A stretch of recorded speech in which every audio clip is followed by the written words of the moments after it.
Na nossa série de sabatinas, recebemos hoje o candidato do PTC, Túlio Bandeira.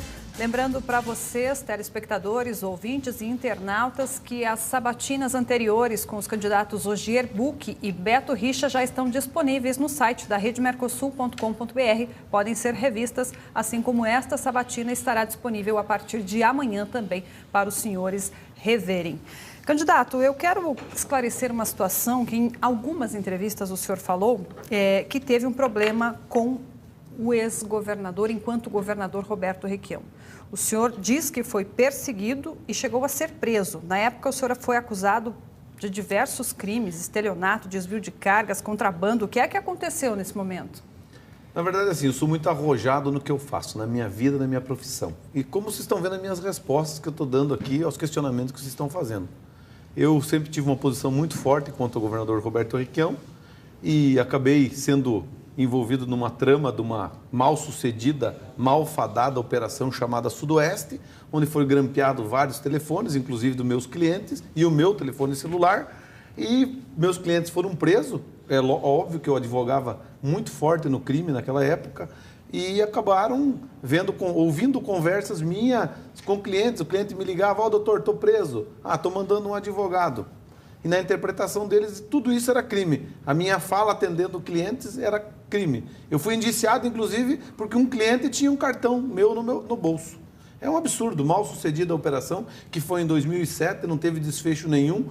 Meus clientes foi separado o processo, resolveram a situação deles com a justiça, e o ex-secretário De Lázari, incompetente De Lázari, foi para a televisão dizendo que eu era um grande chefe de quadrilha, me acusando de vários crimes, que nada foi provado. Essas ações... Esse é o momento que eu estou tendo, inclusive, para a população paranaense, para falar o contrário e passar limpo a minha vida. E o que aconteceu? Essas ações foram canceladas, anuladas, suspensas? O processo anda desde 2007, 45 volumes, 50 volumes, cada juiz que passa na comarca dá um despacho, o processo não tem provas. Como eu te disse, são absurdos desse tipo. O meu pai acabou sendo indiciado porque o meu escritório lá no interior, ele reside em cima, meu escritório embaixo, e ele era visto todos os dias no meu escritório. Meu pai é um senhor aposentado de 70 anos, no interior, todos os dias, é óbvio que ele sai da casa dele e vai para a rua.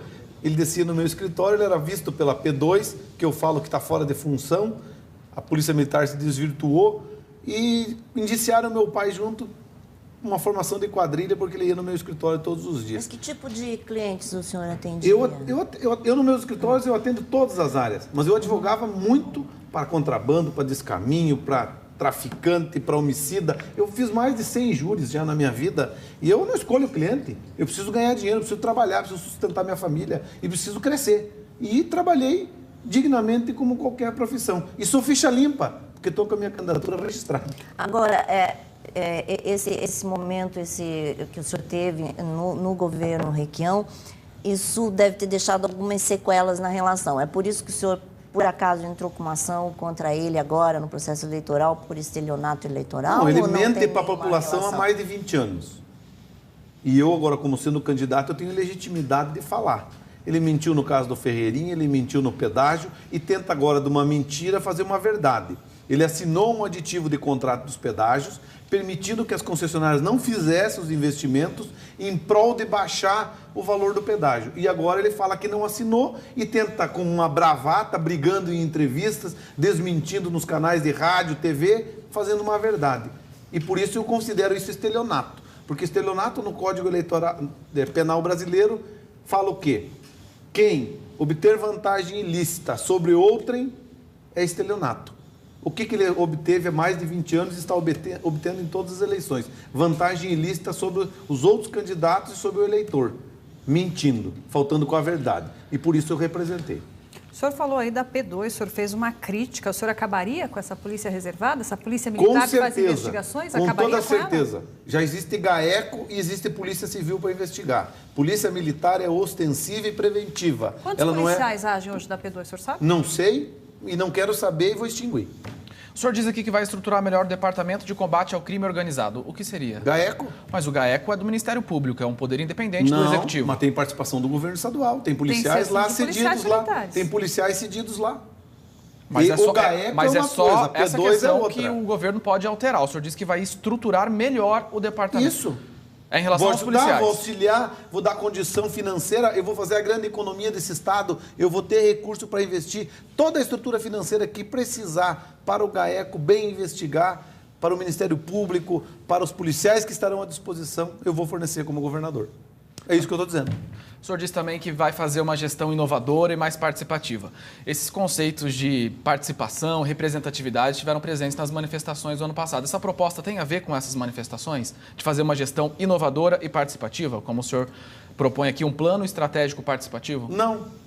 Tem a ver com o meu plano de governo e com o meu mote de campanha que eu estou falando, com o meu dia a dia, com a minha vivência com o povo do interior, com o povo da cidade, com o agricultor, com o pequeno empresário, com o grande empresário, com o policial, com a professora que é minha esposa há mais de 20 anos, que eu ouço a lamúria, a lamentação, a falta de condição da sala de aula. Eu já fiz muita rifa, já atendi em festa junina, já fiz cachorro-quente para arrecadar recursos para a escola, para a sala de aula. Então, é isso que eu vou fazer. E essa vai ser o meu governo participativo, ouvindo as pessoas. Eu não preciso de intermediário, como eu já falei. Eu quero andar nas ruas, eu quero conhecer o Paraná, não de helicóptero e de avião, como diz um candidato que conhece o Paraná. Eu quero conhecer andando, falando com as pessoas e ouvindo as pessoas. Mas isso não é inovador, candidato. Todo candidato faz isso, anda e conversa. O que tem de inovador nessa proposta? Estou usando o meu dia a dia, não é inovador? Qual é o governador que trouxe uma experiência de casa? Nenhum. Eu estou trazendo a minha experiência, da minha casa, do meu escritório, do meu dia a dia. Tenho 5 escritórios em 5 regiões diferentes do Estado. Eu vou trazer essa gestão inovadora, qualificada, com muita coragem, com muita determinação. Porque tudo que eu estou dizendo para vocês, extinção de secretarias, colocar quartelados na rua, fazer tudo isso tem que ter coragem. Tem que ter muita dedicação e muita eficiência. E é isso que eu vou fazer no meu governo. O senhor tem repetido que o senhor tem 6 escritórios, 5 escritórios de advocacia e trabalha nessa área criminal. O Paraná levou 23 anos, 22 anos para reconhecer a existência da Defensoria Pública, que é uma instituição que trabalha com a população de baixa renda. Mas essa instituição hoje ela atende só Curitiba e região metropolitana, não atende quase nada dos municípios do Estado. O senhor tem alguma proposta para a Defensoria?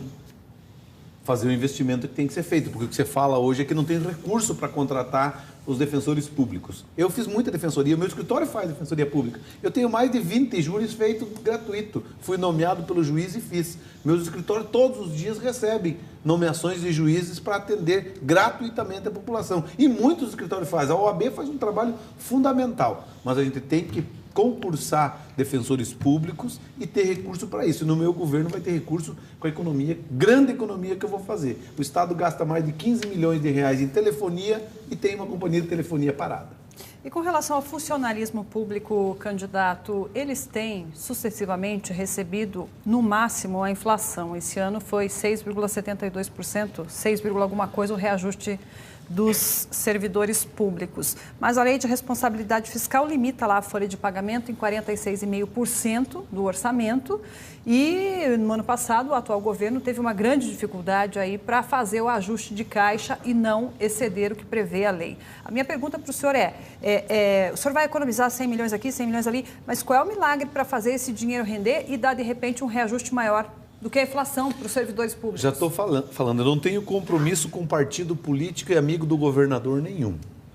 Então eu vou diminuir de 3.700 cargos, está falando 3.500 cargos que tem para 800. Aí será uma grande... E são cargos grandes, não são cargos de 2.000, de 3.000. É de 14, são de 15. São 17 milhões mensais hoje os gastos com comissionados. É de 17, de 18 mil reais. Aí eu farei a grande economia e vou diminuir esse índice. E aí a gente vai poder, com os nossos técnicos, com as equipes do governo, poder fazer os reajustes que tem que ser feito para a Polícia Militar, para a Polícia Civil, para o professor, enfim, para todos os servidores do Paraná. O senhor acabou de falar para a gente que não gosta de candidato que faz promessa que não dá para cumprir. Essa dá para cumprir. Está falada. Eu vou ter recurso. Eu vou fazer a grande economia na telefonia, nos aluguéis, porque é uma vergonha esse Estado paga um monte de aluguel e tem muito prédio público subutilizado. Vou fazer a grande economia com a extinção de secretarias. Recurso tem no Estado. Já. Eu falei ontem, inclusive, na APP, o governador falou que não tem recurso. Eu falei, recurso tem. E você me disse que eu vou ter 38 milhões. Bilhões. Então, com 38 bilhões, eu vou fazer muita coisa nesse Estado. É a 5ª economia do Estado, do Brasil. É um Estado pujante e trabalhador. Pode ter a certeza que eu vou cumprir essa minha promessa de manter os índices ao menos da inflação. O senhor citou o debate na APP que foi temática da educação e o senhor tem a promessa de escola integral para a integralidade dos estudantes paranaenses. Isso também cabe no orçamento? Isso é possível? O governo atual prometeu e não conseguiu. Mas não economizou, não fez gestão. Falei lá ontem, tem que ser feita a gestão, tem que ter coragem de fazer o enxugamento que a máquina pública precisa. Diminuir para 12 secretarias, diminuir os cargos de confiança e implantar o ensino integral. Com certeza, num primeiro momento pode ser que eu não consiga implantar integralmente, mas eu vou integrar no primeiro turno escolar e no segundo turno será recreação, cultura, empreendedorismo, esportes, até a gente conseguir agregar isso para todo o Estado. Mas investimento tem e recurso tem. Candidato, só queria saber, o senhor disse que tem experiência em advocacia, eu quero saber a experiência do senhor na administração. Qual que é? Eu administro os meus escritórios. Eu comecei com o meu escritório com uma cadeira e uma mesa há 15 anos atrás. Eu tenho 5 escritórios no Estado. Eu tenho a minha estrutura financeira formada e fiz isso administrando sozinho, ninguém administrou para mim. Não ganhei na loteria, não sou filho de pai rico, pelo contrário.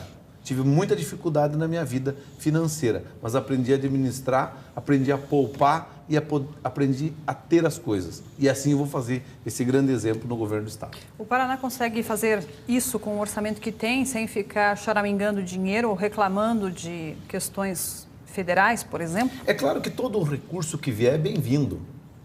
Eu já falei, vou fazer projetos, eu vou estar brigando, cobrando no governo federal. Mas o recurso estadual, a arrecadação que a gente tem desse estado é suficiente para tocar a máquina, desde que a gente economize. Como uma casa. Você não pode querer ter 5 carros, querer ter motocicleta, ter barco, se o teu orçamento não é para aquilo. E o Estado não pensa assim atualmente. O Estado gasta o que não tem e depois vai reclamar na televisão. Então eu vou fazer a grande economia, vamos economizar e vamos gastar o recurso que a gente tem. E pode ter a certeza que é suficiente para atender bem a população do Paraná. Tá certo, candidato. A nossa sabatina vai chegando ao fim, então eu tenho aí mais 1 minuto para distribuir para o senhor fazer o encerramento, então, considerações finais da sua participação aqui conosco.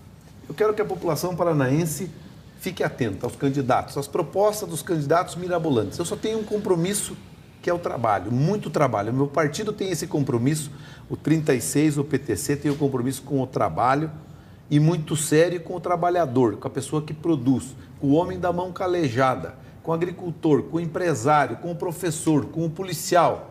E eu vou fazer a verdadeira gestão que esse Estado precisa. Há 32 anos temos 3 famílias governando o Paraná. É a hora da grande renovação, é a hora da grande mudança. E também nós temos uma grande lição. Fato ocorrido essa semana passada com Eduardo Campos, o presidenciável, com ideias brilhantes para revolucionar o Paraná, o seu Estado, o Brasil ia reconstruir, o seu Estado foi muito bem administrado e só foi visto depois de morto. Nós temos lideranças novas surgindo no nosso Estado, no Brasil, e tem que ser vista. A juventude tem um papel fundamental, os professores têm um papel fundamental neste grande debate democrático que são as eleições. Nós temos a oportunidade de eleger, manter um candidato e não manter. Então, está aí a palavra, está aí a minha proposta de campanha e o meu objetivo é ser governador do Paraná. Tá certo, candidato. Muito obrigada pela participação. A Rede Mercosul Record News Paraná agradece a audiência de todos. Quem quiser pode rever as sabatinas no site da Rede Mercosul e a cobertura também estará disponível no site Vanguarda Política. Para você que esteve conosco até agora, fica o convite para acompanhar amanhã a entrevista com o candidato Bernardo Piloto do PSOL. As sabatinas acontecem sempre às 7 horas da noite, com 1 hora de duração. Boa noite, a gente se encontra amanhã.